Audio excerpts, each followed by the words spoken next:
Please. Thank you. So welcome to the Adaptation Community Meeting, the May edition. My name's Danielle Miley. I work at USAID in the Global Climate Change Office on the adaptation team. And I am picking up for John Furlow, who you may remember used to host the ACMs. And as hopefully many of you know, the Adaptation Community Meeting meets every third Thursday of the month.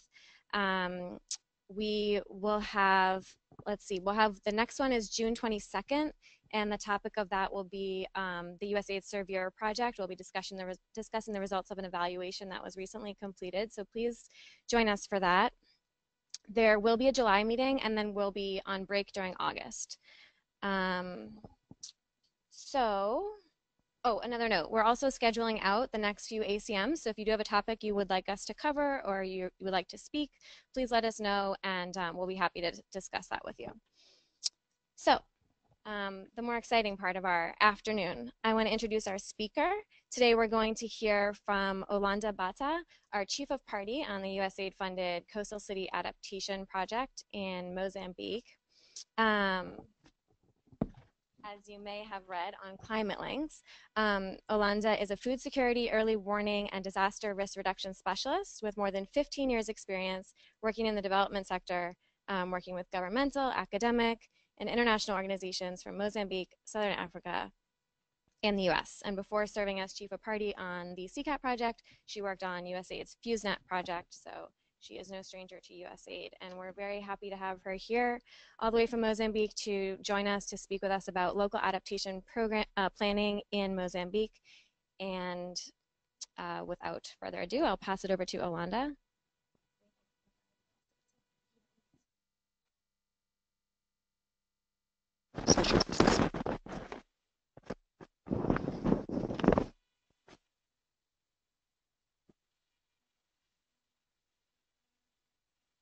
Okay, good afternoon, everyone.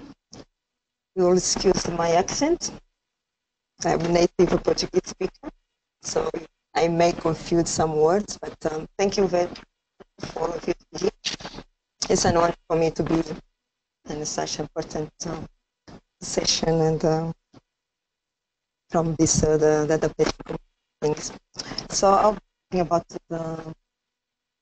our experience in developing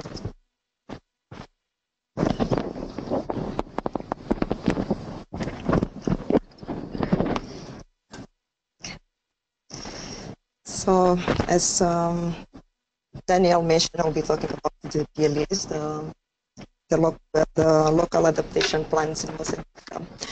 As you may know, but CCAP, the Coastal City Adaptation Program, is a 5-year program that is funded by USAID and started in late 2013.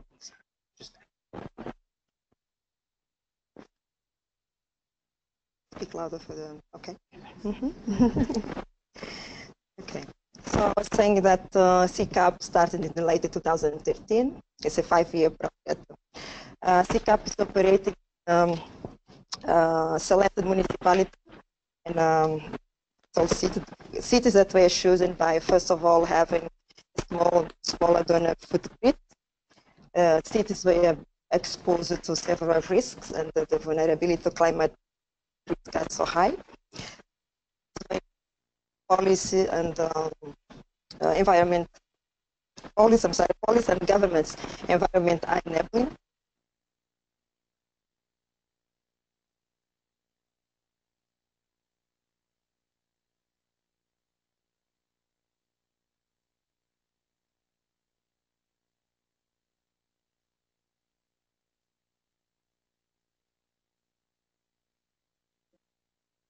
So the goal of CCAP is to really increase the climate resilience in those selected cities in Mozambique. Specifically, the project objectives are, first of all, to improve the provision of climate resilient urban service by municipalities, and the second, to increase the adoption of climate resilient measures by communities and stakeholders.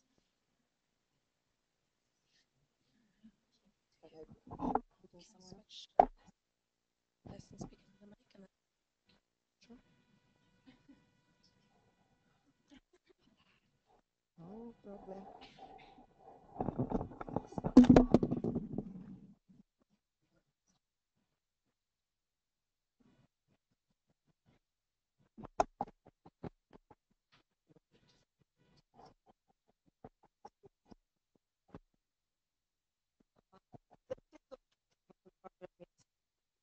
The adoption of risk management tools. Please.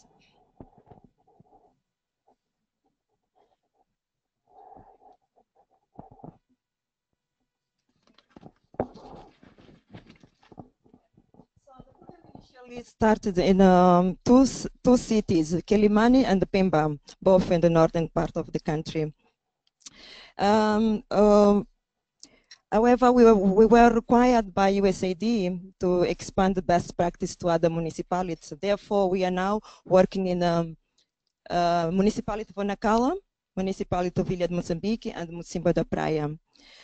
We also have interventions that are relevant to the cities at national scope, which we do it with in a partnership with the government.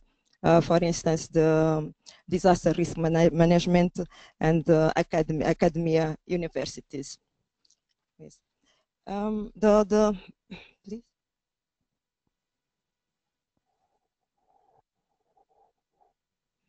Now the following slide will illustrate the process whereby if CCAP engages the municipalities and the communities to develop the tools. Okay, to develop the tools and building capacity, resilience capacity in those seats where we work. And we'll see that we start building awareness and engage different stakeholders, prepare the municipalities, identify and prioritize adaptation, and execute the climate resilience and DRI. All of that to make sure that the services and adoption by the communities or delivered service by municipalities are increased. I don't want to stay a lot of that slide. Please. So CCAP approach towards implementation of several activities in the country is based in three concepts. First of all is adaptive management. We always try to seek new opportunities in building the existing capacities. Seeking new opportunities to and readjust assumption as we plan our activities. We also use a stepwise approach, which the CCAP builds and leverages what is existing on the country.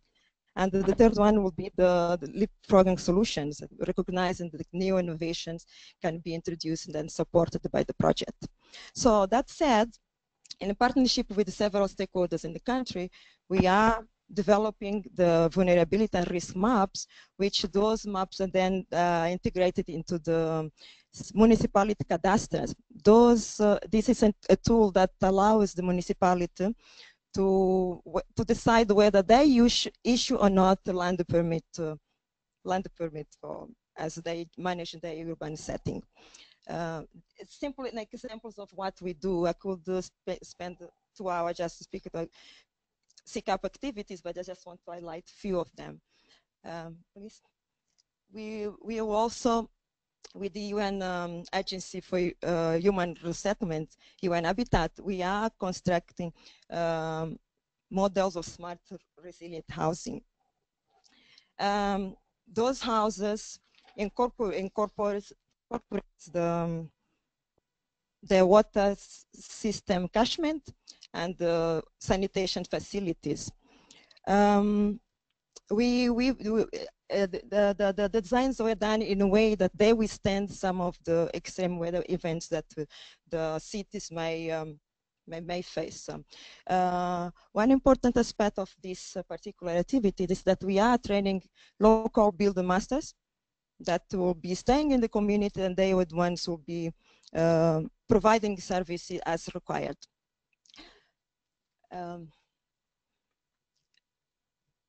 one of the activities that have been implemented by the project is to restore part of green infrastructure that's been decimated.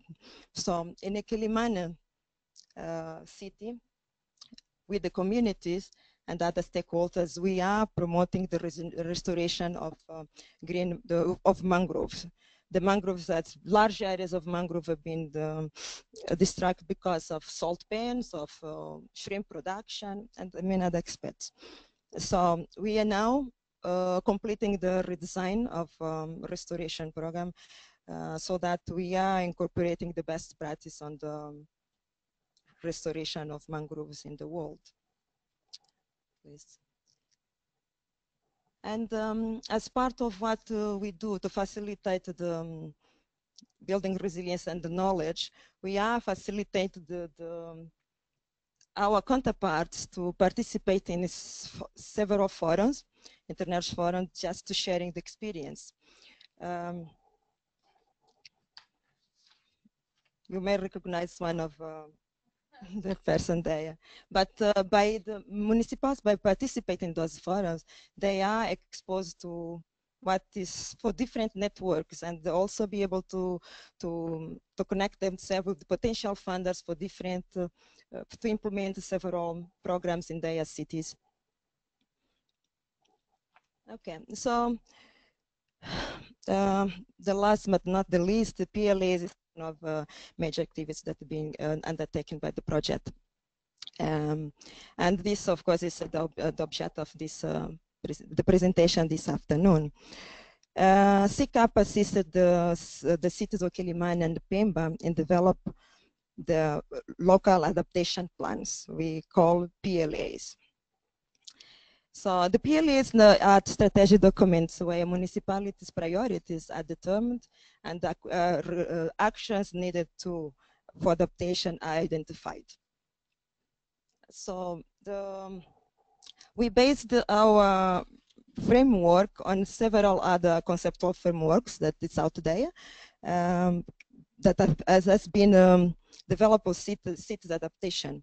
In this particular case, I just highlighted two conceptual frameworks that we reviewed. One being the urban adaptation chapter, which proposed 10 principles that one can use to develop, to integrate the adaptation planning. And another one is 5 steps that were recommended by GIZ, also as a form to planning and integrated adaptation into the development process. So from the literature that we did, so of course, there are several others that we even mentioned in our paper, like the World Bank, the guidelines from the South Africa government, and many others that probably is not so relevant to mention here. So from our analysis, we concluded that we can summarize all the process in the 4 major dimensions. One may argue, but this is what we thought that will help us develop the local adaptation plan. And so the dimensions are, of course, the assessment, where the climate vulnerability and the capacities are analyzed through several methods, and then to design, whereby, you know, the result would be the PLA, for instance, and implemented how those priorities that have been identified in that document have been implemented by several stakeholders or people that are interested. And of course, the evaluation. Perhaps it's worth mentioning that we probably are in the first, second, and partially the implementation of PLA. And so we based the development of the PLAs on that, on the foundation of those 4 dimensions. So for understanding the climate and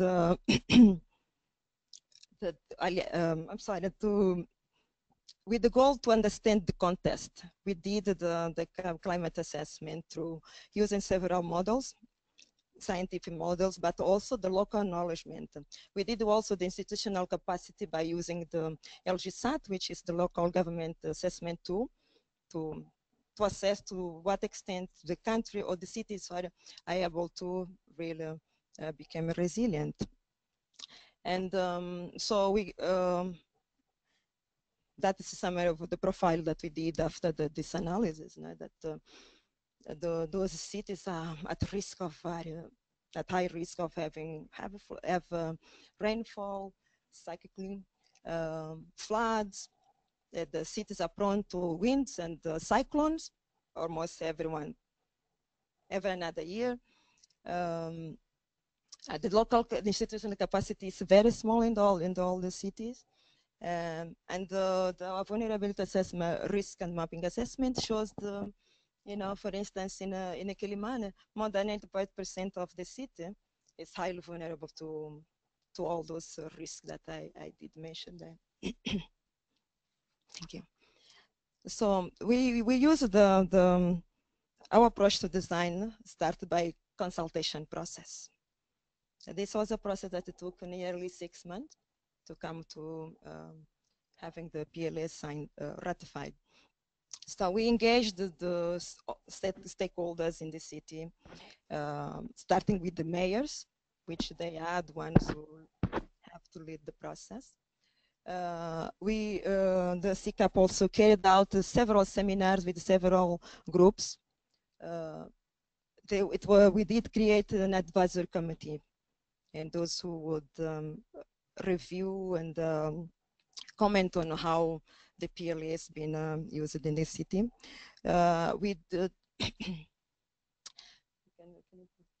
So the roles were defined for each of those parts involved in the process of developing the PLA, where the roles were clarified.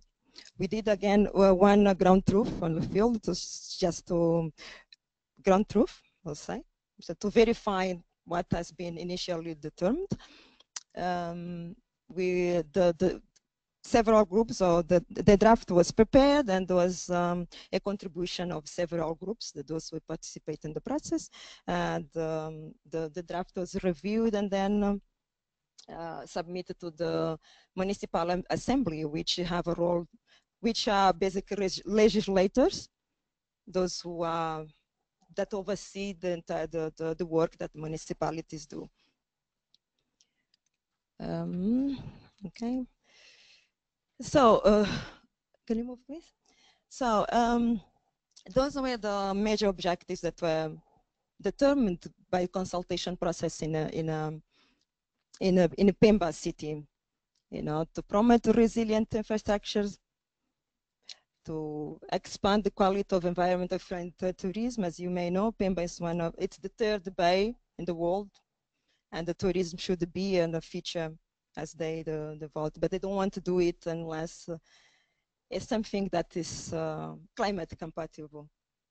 To promote a resilient fishing industry. We have such long coast, and fishery for Pemba cities is something important. To improve the resilience of education and the health sectors. You'll see some of the health units or schools, when they have high winds, that is blown right away because the structures are not really being done, take into account the number of cyclones they can have, or even the strength of those cyclones. And to protect the city's environment. In Pemba, there's a lot of investments planned for that city, including one of major ports. How do they want to build a port? So this is the thought that people had in mind. We have to protect our environment as one of objectives of the development. For Quelimane, they wish to improve the city's land use planning and foster resilience. We have information whereby people do build their houses in improper areas. So you need to make sure that the city is able to manage those the settlements and to manage the city as they should. So improve the resilience of public infrastructure, and those especially relate to education. But you see that is a bridge which now fold completely. This is in trends. So people want to put those into the as part of priority for developing the city, but being compliant to adaptation. So prepare citizens for emergencies. You know, one thing that the CCAP does really is to equip those the people to know how to react when facing emergency, which they are so frequent in the country. To improve government system to foster resilient development.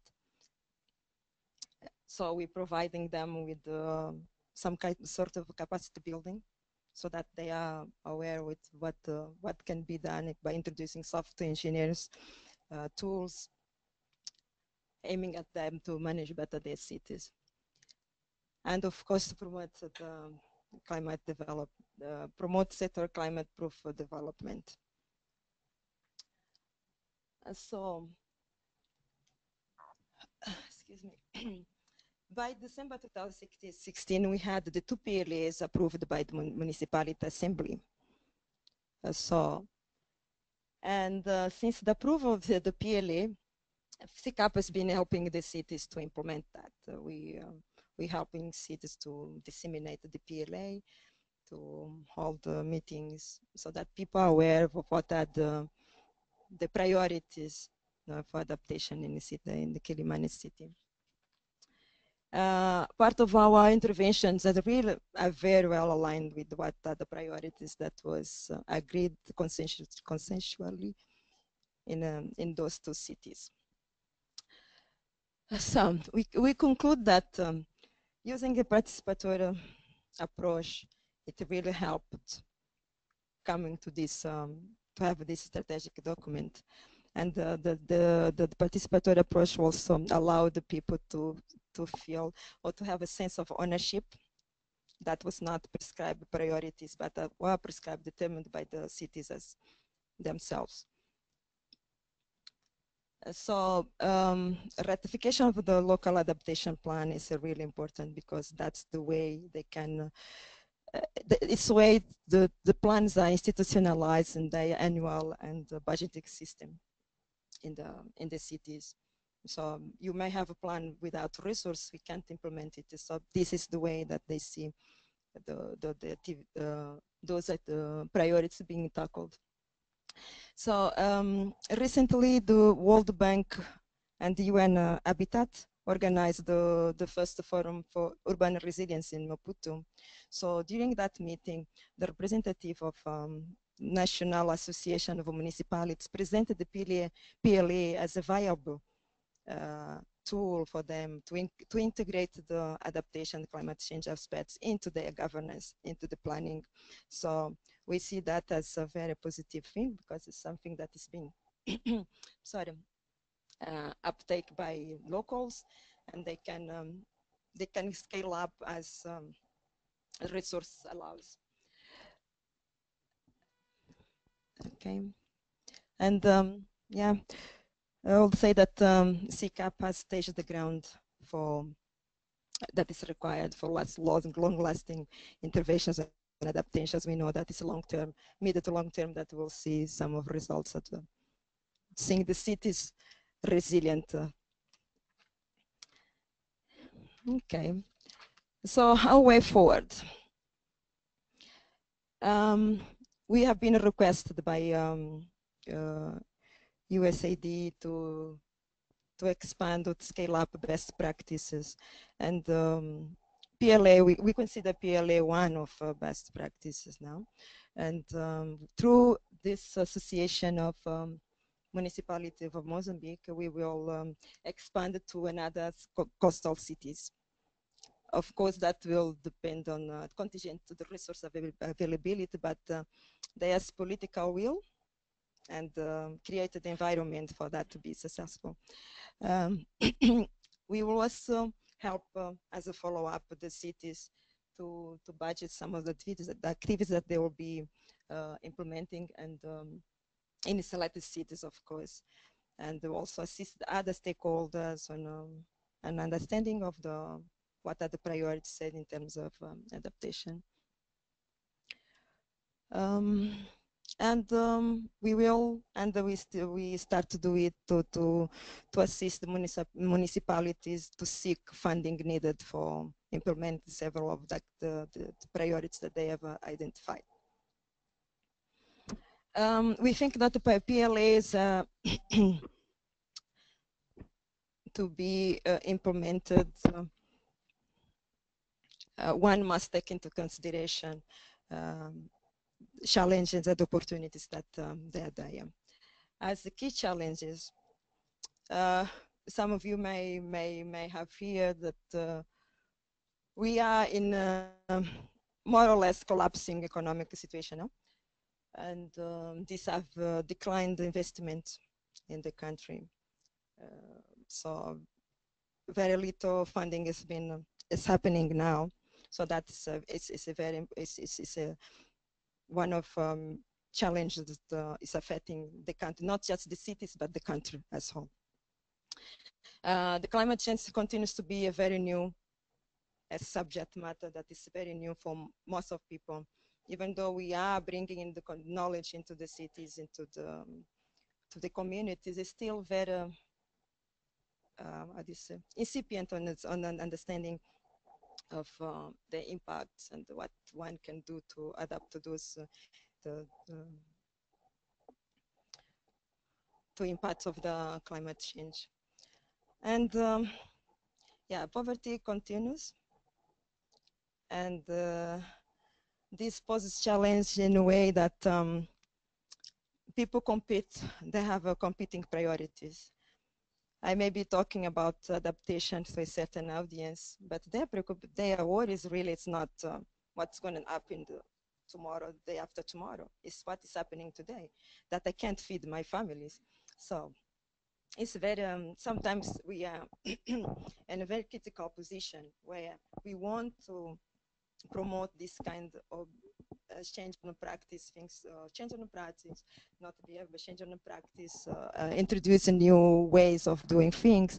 But really, if someone thinks that immediate needs, like is to satisfy the immediate needs is more important, we may render useless. And limited institutional capacity is something that one has to take into account. It's improving a lot, but still there.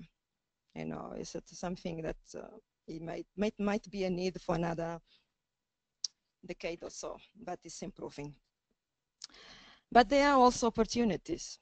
You know, one of them is having this uptake by legislators. You know.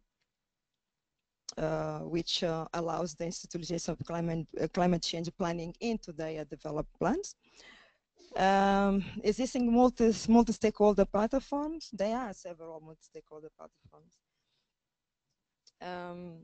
There are also plans for new investments, and we hope that that may happen any years or so, who knows, on tourism or even on industry. And of course, the existence of international networks. You know, there's resilient cities, and so there are networks out there that it can be can facilitate the work of municipalities in building resilience. And we will keep on facilitate the integration of the municipalities in those networks. And also knowledge is increasing. It's increasing, and we will be having a course on climate change and the risk reduction, a disaster risk reduction course available online. That is a way for you to put out, to make available information on climate change for those who are interested in knowing more. And the staff are young, and we hope that the younger leaders will promote change very quickly. So, yeah, this is what I wanted to share with you. Thank you.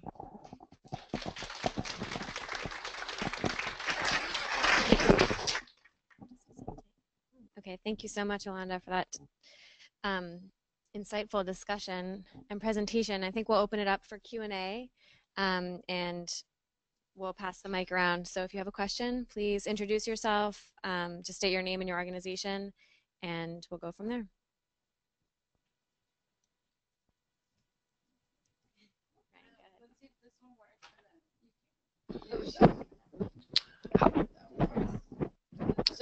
Sure.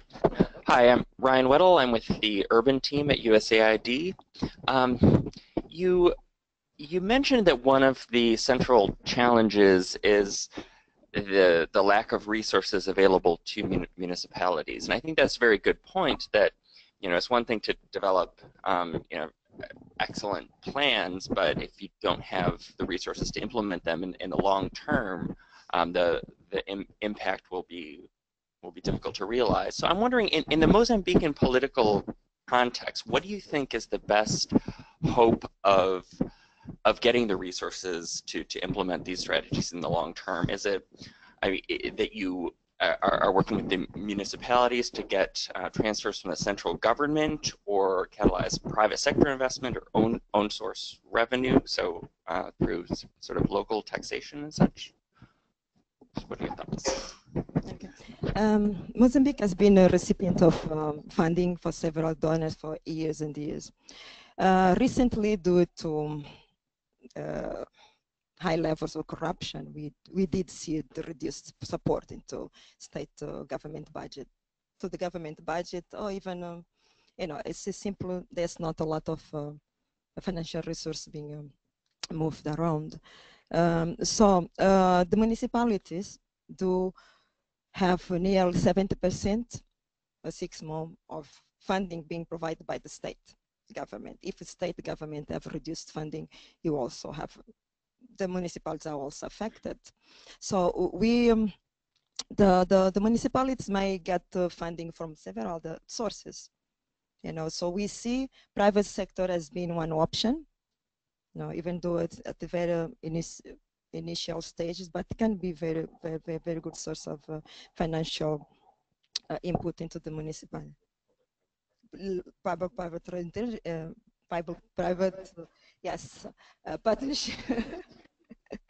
Partnerships, yes, we see that. We actually didn't mention here, but yeah, we do see contribution of those the private sectors, such as Vodacom, for instance.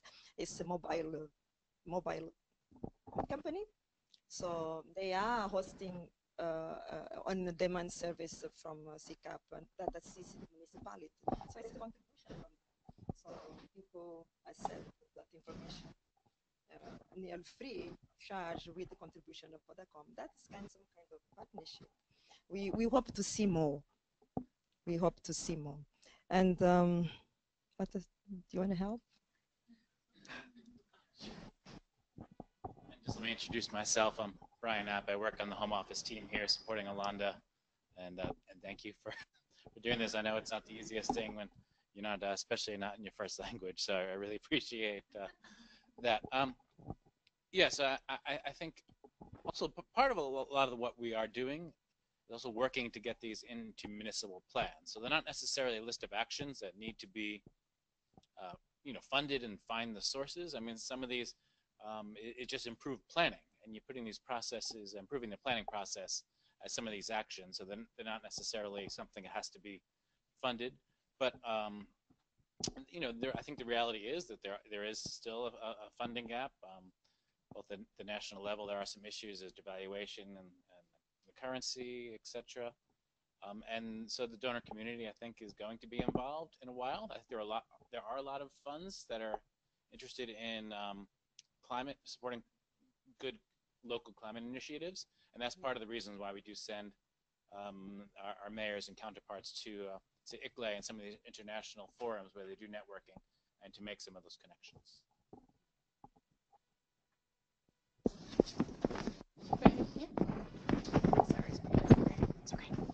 Hi, my name's Corey Nelson. I'm from Integra. So I had a question because it was something that I noticed that was missing from your presentation.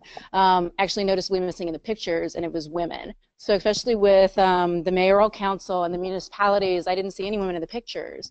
So I was wondering, obviously that's one of the populations that's considered the most vulnerable when you're dealing with climate change. So how are you getting them involved in the planning process? Yeah, I didn't put pictures, but I can assure you that women have been involved in all of CCAP interventions. For developing of PLA, we did have women sitting all the committees, all the consultation process. Yeah, that's true. And as we do restoration mangrove, women are the ones who take a lead on that process. You know, for participation in the courses, we do have women legislators participating in the course that we ministered in the three cities as for now, but we plan to do it in another cities. But women are a critical part of what we do in as CCAP. Thank you for your comment. I'll make sure that next time. I guess just a follow up to that would be, and maybe what you were getting at was, did you conduct a gender analysis as an input to the adaptation plans? Were some of your specific options that you selected and prioritized, were they incorporating and addressing gender concerns? What was, I guess, the information that you used to inform the plan relating to gender? There was a gender analysis conducted at the beginning of the project. And for this particular process, I'm not comfortable saying that the gender informed the plan, gender analysis informed the plan, but to say that they were there as part of people who identified what most concerned them. You know, so that's what I can say. Yeah. And just to add, I think the PLA is what we've focused on here, and that is the one that's most directly involved with government. And I think as you rightly point out, I think gender is the more challenging part there. These are local officials and people that are more in the formal governmental economy. I think a lot of the other more community focused activities, there's more of a balance. But I do also want to note that, of course, we also try to lead by example, and of course, leading our team is Olanda, and also leading our community component is another woman named Sharmilia. So I think some of this is push-pull. We can try to take these plans. You want them to be responsive, and people, the governments and the mayors take them on, and pushing a big agenda sometimes is tough. But I think an important thing that we do is try to lead by example and showing. We do have in our team anyway, women in authority, and I hope and feel that does make a difference and impact.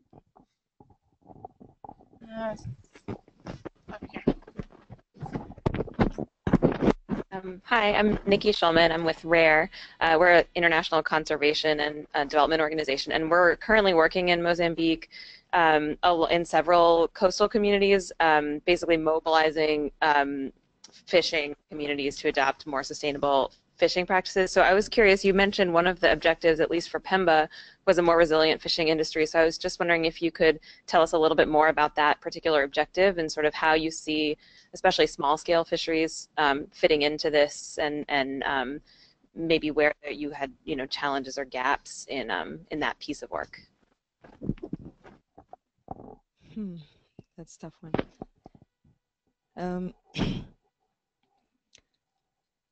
We did facilitate the identification of those priorities. The stakeholders identified that as a priority. Does not mean necessarily that we as CCAP will be doing implement that activity, but the fishery services and those who support the fisheries should take that into consideration to make sure that the fishery activity is adapted to the climate change. I will give you an example that what I know that we as CCAP are doing in terms of addressing or implement part of what that priority is that the Minister of Fishery decides to build the resilient housing for the fishery communities. So that's the part where we are involved with in a broader sense, but not necessarily with specifics to what will be done in order to make that fishery industry as adaptive climate. So, yeah. But as they implement the activities, of course, they disaggregate into several actions that needs to be done in order to see that the results achievable. Okay. And, Just, do you work in that? what's that? No.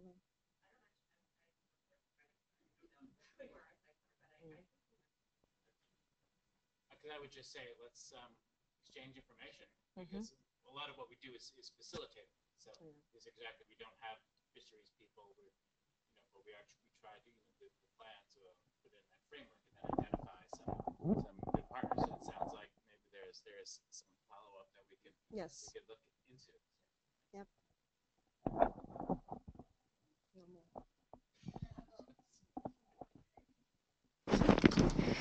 Hi, I'm Gwen Potter from ICF. It's so nice to hear you talking about Mozambique. We've worked with Nacala Porto under the Climate Resilient and Infrastructure Services project for USAID. And a lot of the lessons learned and observations that you have ring true to our experience with Nacala Porto. You talked about the possibility of expanding to other municipalities, and I'm really glad to hear that. Can you speak a little more about how that might happen? If the resources are available, how that might happen, and how you would select additional cities to work with.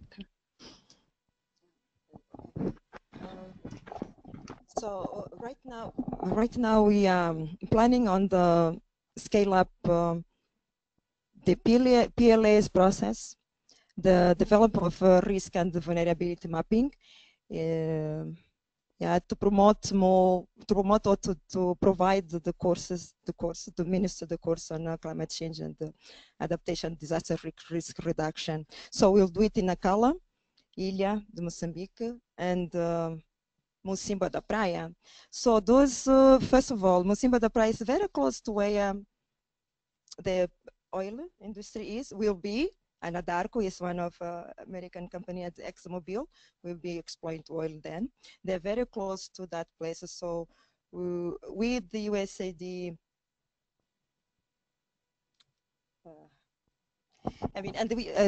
let's say that the USAID wants to see us doing things in that region, so make sure that adaptation, all those companies, when they implement their activities, are aware of the adaptation aspects. So that will be all. And then we will scale our activities as being a demand-driven process. We didn't prescribe Ilha or Nacala, but was a request came to us, say we're facing the same problems that the two other coastal cities are facing. What are the likelihood of you implementing the same activities in of course, contingent to the resource that we have available? We do have a resource to go to those 3 additional municipalities. Yeah.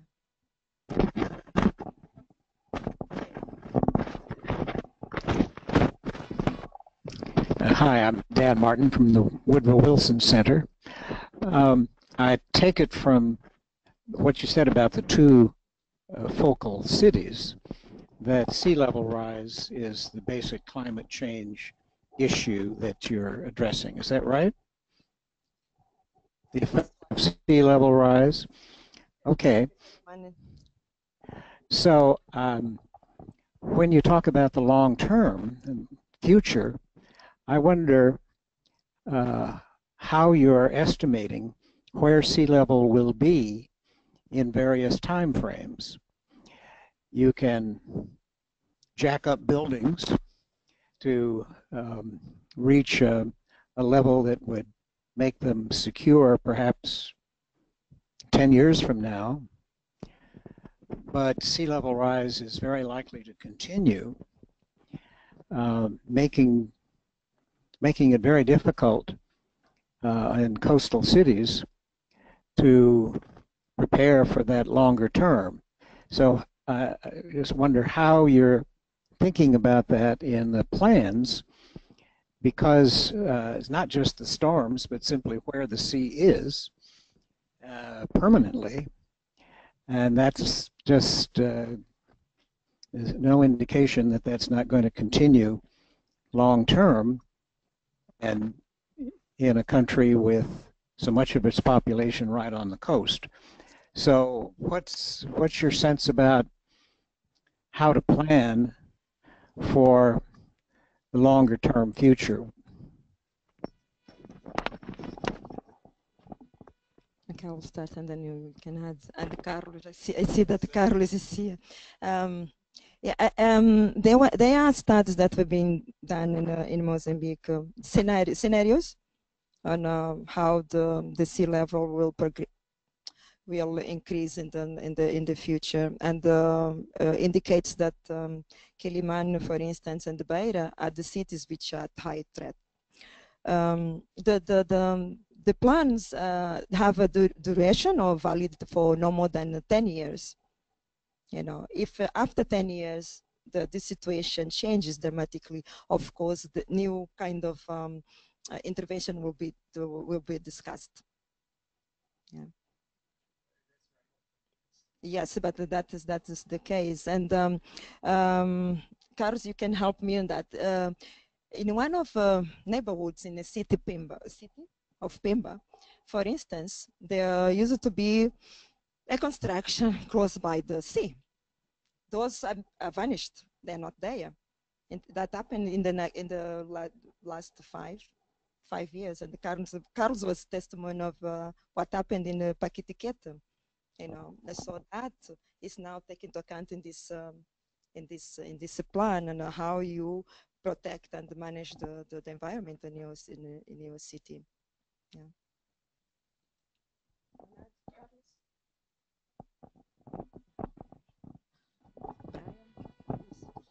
Let me just introduce him. So Carlos Quintela, he was the chief of party for the first 2 years of the program. Then we transitioned to Olanda, who took over as chief of party about 1.5 years ago.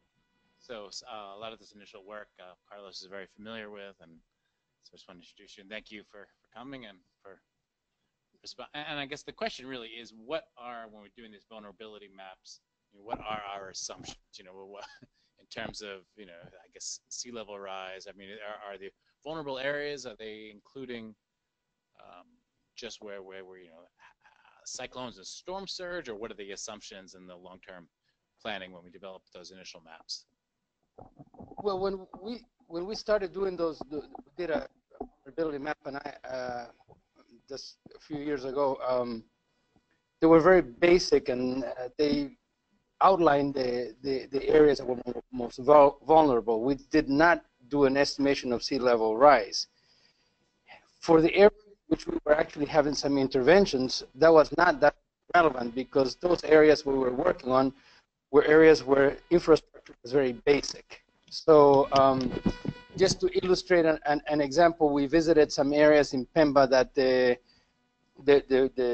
floods from the rains in February and March had destroyed some houses, and we found people rebuilding in the same location with the mayor, and we asked him why. I said, you know, this is going to be washed out tomorrow, and I said, well, where am I going to live until the next rainy season? I need to rebuild it, and they were able to rebuild it within a few weeks. A very basic infrastructure. So the areas where we're working on, it's not areas that are, you know, the large infrastructures or very expensive costing infrastructures, usually domestic areas. Great. So the houses are, the impact of sea level rise in 10 years is not going to affect too much the cost of the infrastructure. That's, you know, to put it in context. Now, on a broader scale with the whole discussion of the whole planning of the local adaptation plans is going to begin to take those things into account. But for the direct interventions that we were doing at that time, you know, with very basic houses for the local communities, a 10-year horizon is, you know, is not. I mean, they work on a much faster cycle. Yeah. Question? Okay. And then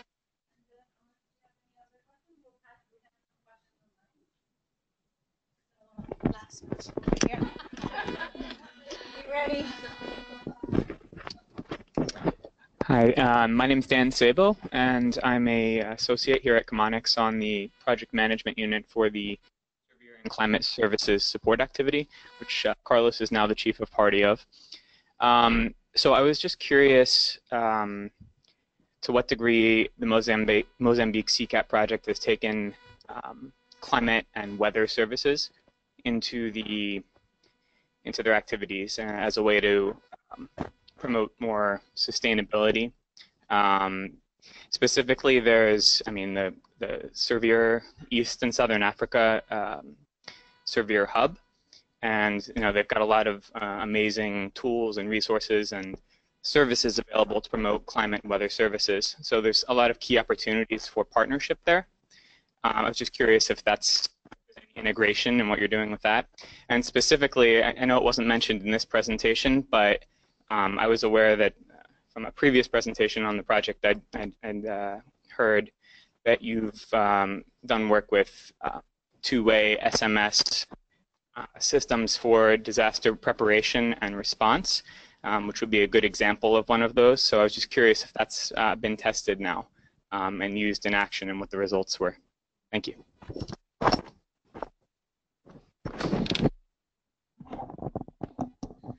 Thank you. I highlighted a few of the activities that we do, but it's true that we are working with the weather type information into some of parts of what we do. The system that you mentioned, the on-demand service, the 3-to-1, we do have a forecast service. A forecast information that people can access it through their cell phones. The first six messages are for free, and then you pay but very little. So we do use weather information. That weather information is provided by National Meteorology Department. So they're the ones who are doing that. What else we do with INAM? So, but INAM is a part of a stakeholder which has the primary role and mandate to provide all kind of weather information. So, if we want to use that information to do the assessment, so to analyze the weather pattern, we have to rely on information from the Met Department. I don't know if I respond to a question, but I'd be happy to continue discussions on things that you really want to do. Thank you. And then on the response, we did actually, it was back about 2 months ago, there was a, what was it, a hurricane warning that was coming in. So we were kind of curious to see how this this system would, this information, are people going to access, you would hope that people would access this weather information when there's a perceived threat around. And we got the analytics. I don't have the numbers with me, but it was something like for the 2 days before and up to the day after, there was about a 4-fold increase of people calling in and getting the on-demand mobile weather. So I can share that. I can pull the numbers, but we did get a chance to test that, and it did, I think, bear out that people were using this and kind of you know, when there was the climate event occurring. Yeah. Was that in the response phase as well? So those numbers are on the people getting the information. Now we also gathered the information, so the system did get deployed. It's harder to tell how effective that was. You know, people brought that information centrally, and the question becomes, I guess, what did the authorities do with that information? Did they make improved decisions from that? And that's something that I think we're still looking at. But.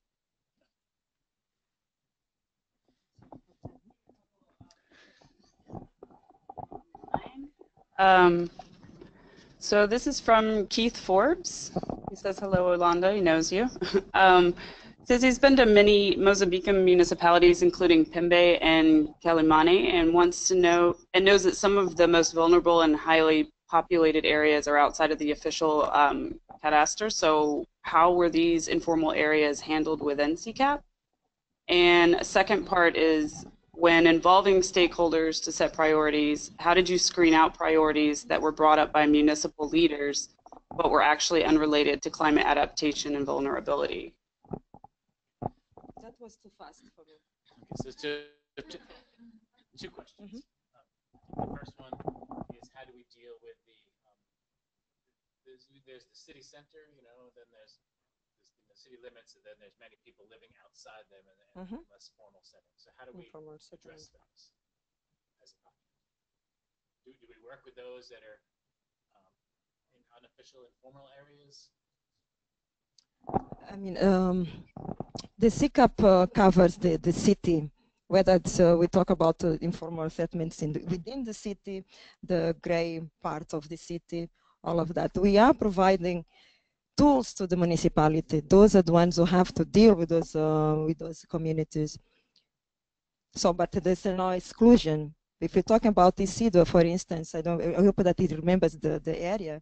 Isidro is it's not necessarily informal settlement, but it's a very poor neighborhood, and Bruce can attest to that. But we do have intervention there. We equip the community to better respond to disaster in case that they have disasters. We do work with that community, particularly in restoring the mangrove, so there's no exclusion from where the populations. But the truth is that on those poor neighborhoods, actually they are highly populated, I would say, more than probably in the buildings within the city center. So, and what's the second question? Yeah, and I would just say we work with the municipalities themselves, so I think they don't stop their services at their border. The people that are living outside there do demand municipal services and do receive them. So I think less the cadastre, because many people do live outside it, and more the responsibility of the actual municipality is where we work. And then the second question was, I think, how do we address these competing priorities, where we go in and we're a climate adaptation program, and we offer maybe climate adaptation services, and they are interested in building new roads. That's the priority of the municipality.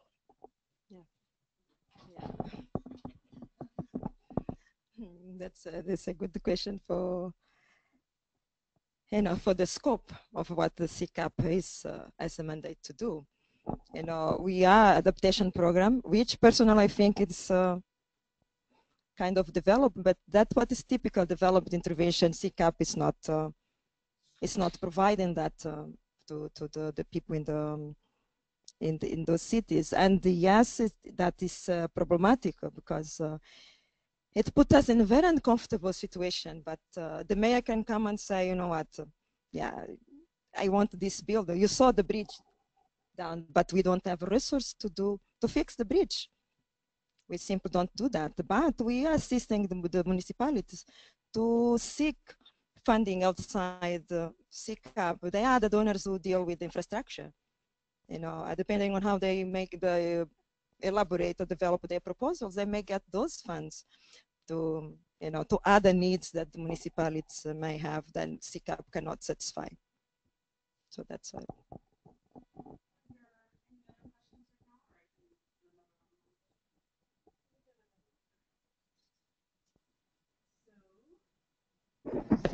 This question comes from Jeffrey Blade with USAID's Climate Office. It's a two-part question as well.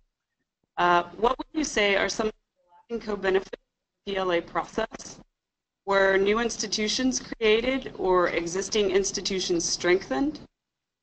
And then the second part is, could you speak a little more about the M&E component of your work? Who is doing the monitoring? What metrics are you using to evaluate effectiveness of the selected adaptation actions? It may be too early, but can you say anything yet about the extent to which these actions have enhanced resilience?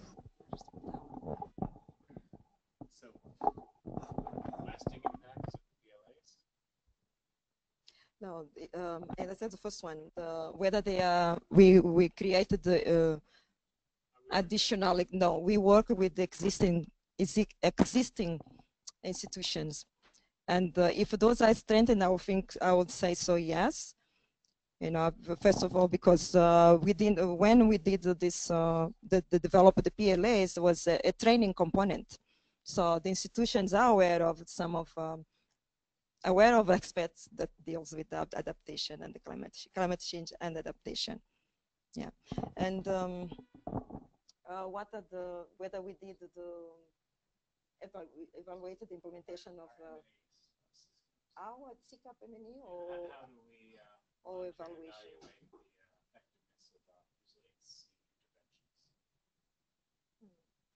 That's a tough one. Yes, please. Sure. So it's a real tough thing to measure, resiliency. It's hard to define, right? Of course, I think a lot of us work in resiliency areas, and it was a question, well, what do we mean by resiliency, right? So I think the best measure that we have in our MNE systems for resiliency writ large is this LGSAT, which is what is it? It's a local government self-assessment tool. Right. So that's a UN tool that we've been using to it measures really the capacity of the municipalities to respond to climate challenges, right, and other governance challenges. So we've seen some of that. I think where we've tested, we've got now I think 3 baselines and 2 follow-up ones, and they both did move. The scale is a real small scale, so it's kind of a hard measure. I think it's from like, is it 1 to 4 or 1 to 3 or something? So you're talking 1-1 to 1-3. Doesn't look like a big change, but percentage-wise, actually, it looks kind of significant. But that's a challenge, and these are long-term. I mean, you talk about capacity buildings, long-term processes. A lot of the major interventions that we're doing, let's say we look at, mangroves. These are going to take years to really reap resilience benefits. You're talking about the resilient housing. A lot of that is these are demonstration houses. Now I think we'll see some people picking up some of the techniques, and we can see some of it spreading. But is it increased resiliency? I mean, resiliency is a long-term concept. So we certainly have a robust MNE system, but it is measuring largely the things that can be measured, and their outputs. The real resiliency aspects are tough, and I think that will be part of what we need to work with USAID to look at really in a long-term context, not just in a project year context, but I think in a U.S. government kind of support context. But I think the LGSAT is our attempt. I think it's the best tool we've identified to really look at resiliency. Are we building resiliency in these municipalities? And maybe Olanda did refer to Bruce Byers, who's here with us. He actually just conducted a midterm evaluation on CCAP, and I'm sure we'd welcome if you have some thoughts, if you want to say something about that as well. Okay, I guess I can jump in with a couple of ideas here. Yeah, it was my pleasure to lead an evaluation team last fall that did a midterm evaluation for CCAP, working with a number of Mozambican consultants, and we visited Pimba and Quelimane. I don't know, I assume that evaluation is available to anyone who would like to look at it from USAID Mozambique. Should be able to share that. It may already be in the Development Experience Clearinghouse if you want to take a look at it. As Brian said, trying to actually evaluate some of these long-term resilience effects is quite difficult. On the mangrove issue, there was a monitoring system that was put in place with help from the U.S. Forest Service international programs. And if that's functioning, or if it continues to function, maybe 10 years from now, we could say whether that's having an impact on the hydrological system and providing benefits from storm surges and so on. In terms of the some of these planning tools, especially the PLAs, the local adaptation plans, it does seem like now the cities are using those as tools to keep people from building in the most vulnerable areas. A big challenge which Olanda mentioned is sort of the trade-off between long-term adaptation and immediate survival in these communities, because in many of these places, some of the neighborhoods that Olanda mentioned, there are fisher folk living in places on sandbars in the mangroves that are a meter above sea level. So no matter if there's sea level rise or not, those are extremely vulnerable places. People in the municipalities would say, well, they shouldn't be living there. You know, actually they should move. And that is right, they should, but it takes resources to move those people, and the resources aren't there. Some of them have fled from war, you know, conflict zones in Mozambique recently. So it's a big, big challenge. I think the M&E system, which CCAP has in place, is trying to track at least their, you know, some of the lower level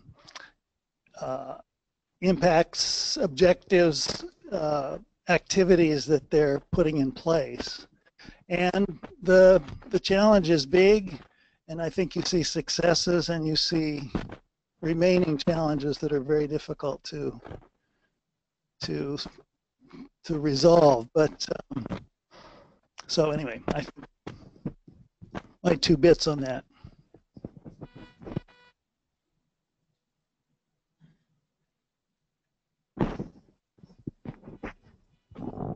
Okay, I think we'll give Brian and Olanda a break, and thank you for this presentation and the Q&A. And I would also encourage you to stick around and ask questions because we have a little bit of time.